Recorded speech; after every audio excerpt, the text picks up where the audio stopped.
আমাদের বাংলাদেশ জামাত ইসলামের আমির সহ অন্যান্য নেতৃবৃন্দ মহান রব্বুল আলামিনের দরবারে রব্বুল আলামিন সম্মানিত মেহমানরা, বিশেষ করে আমাদের বাংলাদেশ জামাত ইসলামের আমির সহ অন্যান্য নেতৃবৃন্দ, আজকে তাদের বরিশালে সমাবেশ, সেই সুবাদে তারা আলহামদুলিল্লাহ চরমনাইতে আসছেন।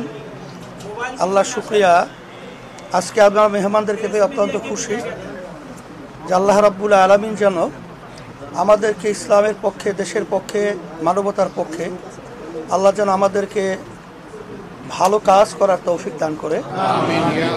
আমরা যেন সবাই একত্রিত হয়ে, আজকে বাংলাদেশটা 53 বছর স্বাধীনতা শেষ হয় 54 বছরে পড়েছে, কিন্তু আসলে মূলত যাদের মাধ্যমে দেশ চলেছিল, আসলে এদের মাধ্যমে আমাদের জাতির যে প্রত্যাশা ছিল, যে আশা ছিল, সে আশা কিন্তু বাস্তবায়িত হয় নাই।